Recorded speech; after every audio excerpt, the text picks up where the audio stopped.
mejor oficio. Este particular, la licenciada Susana Morán, ella es periodista y vocero del colectivo Periodista.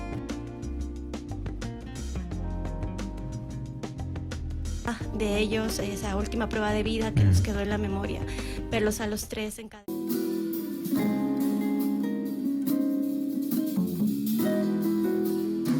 ¿Qué tal, amigos? En un episodio más, en cambio esta mañana me acompaña Susana Morán, una periodista multimedia, aquí en el programa del Mejor Oficio. ¿Qué tal, Susana? Bienvenida. Muchísimas gracias por la invitación, encantada de estar en este espacio. Siempre comenzamos con la historia de cómo nace esta pasión por el periodismo, esta pasión por el oficio. Cuéntame. Bueno, la verdad no tengo un acontecimiento, bueno sí, un hecho tal vez marcó mis ganas de ser periodista, y es que cuando yo era pequeña vi por televisión el derrocamiento de Abdalá Bucaram, y en ese momento, bueno, veía a los periodistas que salían todos en medio de las bombas lacrimógenas y el desorden y todo el caos que se produjo porque mucha gente salió a las calles a reclamar a que este presidente no estaba haciendo bien las cosas. Entonces vi un periodista así todo asfixiado, contando la noticia pese al ambiente adverso. Y yo tenía como quizá unos 13, 14 años, estaba próximo a elegir, digamos, si seguir sociales, si seguir contabilidad, si seguir químico, etc. Entonces yo vi esa escena y dije, qué lindo eso, qué emocionante y qué aventura, o sea, grande estar ahí contando las cosas en el lugar de los hechos. Entonces eso me motivó, dije, me gustaría en algún momento ser periodista, aunque en ese momento no sabía si lo iba a hacer. Y bueno, eso me ayudó a decidir en el colegio qué rama seguir, y seguí sociales, y bueno, en sociales yo ya me confirmé que era una periodista, o sea, yo ya escribía para el mural del colegio, estaba en el club de periodismo, hacía entrevistas, me gustaba mucho escribir, entonces ya lo tenía muy claro, ¿no? Desde los 15 años yo ya sabía que quería ser periodista, y bueno, después fue muy sencillo, ¿no? Seguir el camino. Ahora, de pequeña dices que siempre te gustaba contar estos acontecimientos en un primer plano, saber cómo son los hechos realmente. Ahora, en la vida real, ya siendo periodista, cuéntame uno de esos hechos que has vivido. Uy, han sido un montón. Yo creo que algo que sí me marcó de por vida y que me reafirmó una vez más que había elegido el mejor oficio del mundo es la cobertura del 30 de septiembre. Allí se puso a prueba todo, ¿no? Lo que uno aprende, porque una circunstancia así de tanto caos, de tanta violencia y de incertidumbre, porque con el pasar de las horas no sabíamos cómo iba a terminar esos hechos, pues simplemente dije, estoy en el lugar correcto, aunque en algún momento sí me sentí muy vulnerable y con mucho miedo. O sea, es normal estar en medio. Llegué a estar dentro de las instalaciones del hospital de la policía, donde en ese momento todavía estaba retenido Rafael Correa, y o estaban buscando liberarlo, y había llegado las fuerzas militares, los policías estaban sublevados, y pues no sabíamos qué iba a pasar, pero lo que sí creíamos y estábamos seguros es que un hecho de violencia se aproximaba muy fuerte. Cuando empezaron los disparos, no sabíamos de dónde venían ni quién los hacía, y todo el mundo empezó a correr en los alrededores del hospital y a meterse y refugiarse donde sea. Y en ese momento pues me refugié con un compañero fotógrafo en un ala del hospital que estaba como abandonada. Ahí entramos y aguantamos muchos gases lacrimógenos, escuchábamos cómo se rompían los vidrios, cómo gritaba la gente, cómo se escuchaban las balas, yo no sé, había incluso armas de alto calibre, como se vio después en la televisión. Y todo eso de no saber qué pasa y solamente escucharlo, pues creo que es la primera vez en mi vida que había sentido tanto miedo al punto de creer que algo nos podría pasar. Y bueno, con mi compañero estábamos ahí asfixiados, llorábamos y estábamos así como que, ¿qué hacemos acá? Pudiendo estar en nuestras casas tranquilos con nuestras familias. Pero no, o sea, gracias a Dios todo terminó bien. Y salimos. Claro que después conocimos que en los alrededores hubo 5 muertos en circunstancias muy lamentables, y que todo fue un día de mucha tristeza nacional, ¿no? En ese momento de caos, ¿qué piensas tú ser periodista profesional o ya volverte un ser humano normal? Bueno, en circunstancias así que te ponen tan al límite, pues es muy difícil tener esa distinción, ¿verdad? Yo estaba haciendo los reportes vía Twitter porque en ese momento no teníamos nada más que redes sociales, los canales habían sido captados por la señal oficial. Yo trabajaba en ese entonces para Diario El Comercio, que es un medio escrito, entonces yo no estaba reportando por radio, nada de eso, sino simplemente lo hacía por esta red social, que era inmediata.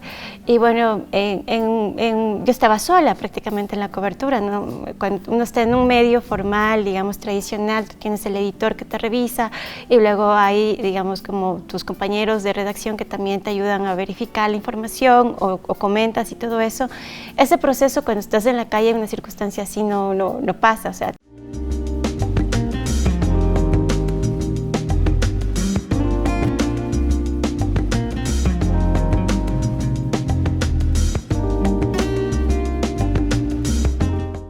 Tú vas a ser tu propia editora, tu correctora, etcétera, etcétera. Y lo único que yo pensé en ese momento, pues dije, pues, voy a contar todo lo que yo puedo ser testigo, o sea, todo lo que yo veo y todo lo que yo escucho es lo único que voy a poder contar, porque no tengo más maneras de confirmar otros hechos que estén lejos de mi alcance, de mi visión incluso. Entonces eso fue como mi norma que me puse en ese momento, cuento lo que veo y eso es lo que transmití.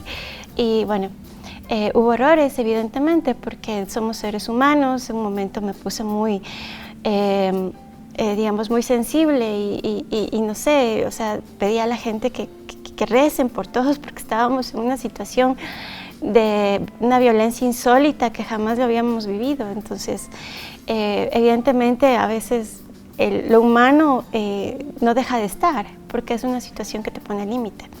Hablando un poco de esto del periodismo multimedia, ¿qué es lo que tú realices? ¿Tú crees que el periodismo digital, ahora multimedia, podrá desplazar a los medios tradicionales que ahora están? ¿Crees que en un futuro ya estos medios tradicionales van a desaparecer? No, yo no creo. Creo que la historia, y mucha gente lo ha dicho, lo ha confirmado, y es que cuando, por ejemplo, lo mismo pasó cuando existía la radio y de pronto salió la televisión, entonces creíamos que la radio iba a desaparecer. En realidad no, o sea, todos siguieron su camino, se transformaron, evolucionaron. Y yo creo que lo mismo va a pasar, o sea, de hecho ya estamos viendo en medios tradicionales que están buscando nichos informativos para poder como especializarse en ciertos tipos de temas. Hay otros que están apostando a los grandes contenidos, a los grandes reportajes y bueno, es la tendencia, ¿no? Por ejemplo, el New York Times tiene un periódico tradicional de cientos de años que es como es la bandera de libertad de expresión en el mundo, ¿no? Es como cuando todo el mundo quiere escribir allí y tiene una parte multimedia extraordinaria y fuertísima, pero eso no quiere decir que el medio original, el medio impreso haya finalizado, ha evolucionado muchísimo. Y yo creo que lo digital los obliga no solamente a los medios, sino también a los periodistas a evolucionar, a entender esas nuevas narrativas que están ya al acceso de cualquier persona. Y qué mejor que este acceso al acceso de un periodista, ¿no? Y puedas hacer con eso lo que siempre hacemos, contar historias, pero ahora mejores y con más posibilidades. ¿Y tú dónde te ves? ¿Cuál es tu visión? Así como dices, mucha gente quiere escribir en el New York Times. ¿A ti dónde te gustaría trabajar? ¿Cuál sería tu sueño? Bueno, si tuviera un cheque en blanco y pudiera trabajar donde yo quisiera, pues sí quisiera pasar un tiempo en un medio internacional. El New York Times es como siempre, bueno, a mí en lo personal, aparte tiene una sección de... yo soy periodista multimedia y veo mucho lo que hacen los medios internacionales con los nuevos lenguajes, con las nuevas tecnologías, y tienen una sección fabulosa que se llama videos e investigación. Entonces ellos relatan una historia a través del uso de mucha narrativa visual y son exactos. O sea, el periodismo norteamericano se caracteriza por la exactitud al extremo. Son trabajos envidiables. Entonces estar en esa unidad y ver cómo a través del video puedes contar historias de investigación en 5 o 6 minutos sin dejar por un solo segundo la rigurosidad que implica el periodismo de investigación, eso es fabuloso, sería fabuloso. Vamos a hablar un poco de que eres embajadora de este movimiento internacional Chicas Poderosas, que ayuda a cambiar la cara de las mujeres presentada ante todos los medios. Cuéntame un poco. Sí, bueno, soy una de las miembros, somos 5 periodistas que estamos impulsando acá el tema de Chicas Poderosas, que es un colectivo y un movimiento regional que ha unido periodistas mujeres. ¿Cuáles son estas periodistas mujeres? Bueno, no solo son periodistas mujeres, ¿no? Hay distintos en varios países, son 13, 14 capítulos, es decir, 14 lugares donde está estamos sembrando la semilla de este movimiento. En realidad son mujeres contadoras de historias y podemos ser periodistas, diseñadoras, investigadoras, incluso hasta economistas, gente que le gusta compartir sus conocimientos y contar historias importantes en relación a su entorno. Este es un movimiento que lo fundó Mariana Santos en el 2013, después de que ella terminó un fellowship en Stanford, y ella se dio cuenta que en el mundo, sobre todo tecnológico, periodístico y tecnológico, las mujeres eran lo que más escaseaba. Entonces se dio cuenta que, por ejemplo, ella hizo una pasantía, o mejor dicho, ella trabajó en The Guardian, y ahí se dio cuenta que en la sección multimedia habían como 2 mujeres, ella y otra persona más, y habían como 50 hombres. Entonces, esa brecha es lo que Chicas Poderosas quiere, atacar de alguna manera, ¿no? Que más mujeres entremos al mundo tecnológico, que no le tengamos miedo a las nuevas tecnologías y pensemos que eso es algo que no nos implica, no nos involucra, sino que más bien podemos allí potenciar nuestras habilidades y podemos ser líderes además de esos nuevos medios que tanto hace falta. Y aquí en Ecuador, ¿cómo cambiaría ese movimiento de Chicas Poderosas? ¿Cómo es la figura de la mujer ahora en los medios y cómo crees tú que debería ser la correcta? Bueno, hace poco sacamos un paper en la Universidad de San Francisco. Ellos nos convocaron a escribir sobre justamente cómo está el tema de las mujeres periodistas en el Ecuador, y lo primero que encontramos es que hay escasa información sobre cuál es la situación de género, digamos, en las redacciones. Por lo menos información actualizada, la última que más información tenía era del 2011, hecho por la OneInfra, y eso limita mucho a analizar, digamos, en qué momento estamos. Pero lo que sí sabemos es que, por ejemplo, y por experiencia propia y experiencia de las personas que integramos el grupo, y porque hemos conversado con muchas colegas periodistas, pues el tema de género es un tema que no está siendo visto en los medios de comunicación, que creemos que hay que trabajar mucho en eso y que hay muchos talentos, muchas mujeres talentosas en esos medios que merecen ser visibilizados y que merecen también darles posibilidades o herramientas para un mejor liderazgo. Ahora también, bueno, vamos a tratar sobre un tuit que publicaste en el 2018, cuando contabas que la Fiscalía General restringió el ingreso a los periodistas a su planteamiento y que esto era considerado como un atentado a la libertad de expresión. Cuéntame por qué. Bueno, fue muy curioso. Nosotros veníamos haciendo una investigación sobre los periodistas del comercio que fueron asesinados en la frontera norte, y habíamos ya publicado una primera parte de esa investigación, y después de eso empezamos a sentir que había ciertas restricciones,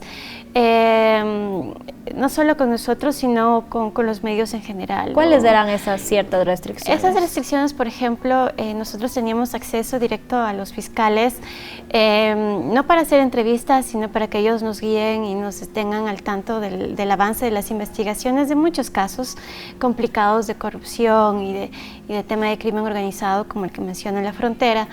Y de pronto el acceso físico, es decir, la puerta, se cerraron a los periodistas sin ninguna explicación. Entonces creíamos que eso era un retroceso en cuanto a la libertad de expresión, porque yo decía en ese tuit, ni siquiera en la época del correísmo, que tuvimos tantas restricciones al trabajo de la prensa, había sucedido eso. Y que además una institución tan importante, digamos, para el periodismo que está enfocado, o que nosotros hacemos investigación, restrinja ese acceso, pues merecía denunciarlo, y eso es lo que hicimos. Y como más de 60 periodistas suscribimos una carta dirigida entonces a la fiscal general subrogante, y que nos dé primero una explicación por qué habían tomado esa medida tan arbitraria y que también conversemos, porque nosotros tenemos necesidades y también ellos tienen puntos de vista que podíamos llegar a un punto medio, ¿no es cierto? Pero lo importante de todo es no restringir la información que además es de interés público. En el periodismo del correísmo siempre se censuraba a los medios tradicionales que hablaban en contra del gobierno, pero en el periodismo multimedia, ¿de qué manera se vivió esto del periodismo cuando estaba Correa? Bueno, yo lo viví de distintas maneras. Yo viví la primera época del correísmo en un medio tradicional, en un medio impreso tradicional, donde personalmente sí sentí el tema de las sabatinas fue un tema de desgaste emocional inmenso. O sea, uno llegaba el sábado y estabas con los nervios de punta a ver qué reportaje salía en la sabatina y era arrasado por un mandatario que no entendía sobre el oficio mismo, lo que implicaba. Entonces, el estrés era impresionante. Y bueno, eso en un momento donde todavía no había la ley de comunicación, había el debate, etcétera, etcétera, pero no teníamos una ley de comunicación. Luego yo salí y estuve un tiempo en España y en ese periodo se aprobó la ley de comunicación. Regresé acá y encontré que había unos medios, todos muy, digamos, con mucho nerviosismo, digamos, en relación a eso. Y después los meses avanzaron y vimos con grandes y abundantes evidencias que se cumplieron los temores que muchos tenían, ¿no? Que eso iba a ser un retroceso gigantesco para la libertad de expresión en Ecuador y que los grandes afectados terminamos siendo los periodistas. Entonces muchos periodistas que hacían investigación, que hacían graves cuestionamientos, salieron de los grandes medios. Y otros trataron de buscar nuevos espacios, como el caso de la revista Plan B, que justamente nació el mismo año que se implementó la ley de comunicación. Y en esos espacios, pues, como Plan B se resistió mucho, se puede decir que hubo una resistencia del periodismo para seguir haciendo investigación, porque si vemos luego y vemos como un paneo de qué pasó en los medios tradicionales, podemos decir con certeza que el periodismo de investigación disminuyó enormemente. Salió de los espacios o tenía muchas restricciones. Incluso nos contaban compañeros, colegas de medios grandes que pusieron en la mesa de editores a un abogado como para saber si es que efectivamente lo que estaban publicando iba a traer alguna implicación para el medio, lo cual es gravísimo. Los medios digitales, por su lado, en cambio, siguieron haciendo lo que siempre han hecho, o los periodistas que entraron a esos medios siguieron haciendo investigación de manera crítica, como lo suelen hacer. Y yo creo que en los medios digitales ha quedado refugiado el periodismo de investigación hasta la época. ¿Cómo consideras tú tu crecimiento personal en el periodismo multimedia? ¿Crees que es mucho más complejo y difícil que realizar los otros? No, me parece que es mucho más emocionante. Personalmente lo veo como un mayor desafío porque ya no solamente tienes que escribir bien, sino que tienes que entender otros lenguajes que pueden complementar y mejorar tu trabajo escrito. Entonces, por ejemplo, está la opción del video y dentro del video tienes varias subdivisiones, por decirlo así, porque no es lo mismo hacer un video para redes sociales que un video para televisión o un video que se transmite en vivo, en streaming como este. Entonces tiene muchas diferencias y te permite jugar con eso. O sea, tenemos la libertad ahora como periodistas de escoger el formato que más nos conviene para contar mejor nuestras historias. Y yo creo que esa es una posibilidad que no teníamos hace mucho tiempo. Por ejemplo, yo me acuerdo antes de YouTube, yo trabajaba en una redacción tradicional digital, que hacíamos lo mismo que el papel, es decir, subir la nota y poner las fotos, a veces con menos, o sea, se subía una foto cuando en el papel habían más fotos. Entonces, con el tiempo nos dimos cuenta que lo visual era muy importante. Y ya para la época empezó a nacer YouTube. YouTube era como la comidilla de todo el mundo, porque era una cosa ahí que te permitía subir tus videos, algo que no había pasado antes. Y poder contar o hacer también videos para los reportes diarios, pues fue toda una innovación en ese momento. Fue como un descubrimiento y dijimos, esto qué hermoso. Recuerdo que los primeros videos que yo hice para un medio tradicional, incluso lo hicimos con software de prueba, porque no teníamos ni siquiera esos softwares de edición que ahora ya los hay y que todo el mundo lo usa. En esa época tenías que ver quién te puede prestar tu software para editar, y así subimos los primeros videos. Entonces fue una experiencia también esto de ver nacer estas plataformas, sobre todo estas redes sociales que han podido y han logrado extender más el periodismo, los relatos que tú haces. Entonces, ¿eres feliz ejerciendo el periodismo de la manera en la que lo haces? Sí, por supuesto, yo no lo cambiaría. Yo creo que, no sé, la vida me ha puesto en los lugares indicados como para estar donde estoy en este momento, y hacer periodismo multimedia que reúna ciertos lenguajes en una o varias piezas periodísticas, creo que sí para mí es algo que me apasiona muchísimo. Susana Morán nos demuestra una vez más por qué el periodismo es el mejor oficio, con hechos, con acontecimientos y contando historias de una manera distinta en el periodismo multimedia. Muchísimas gracias por estar aquí. Nuestra invitada, es un placer. Gracias. Y con ustedes estaremos en una próxima ocasión con un próximo invitado. Gracias. Gracias.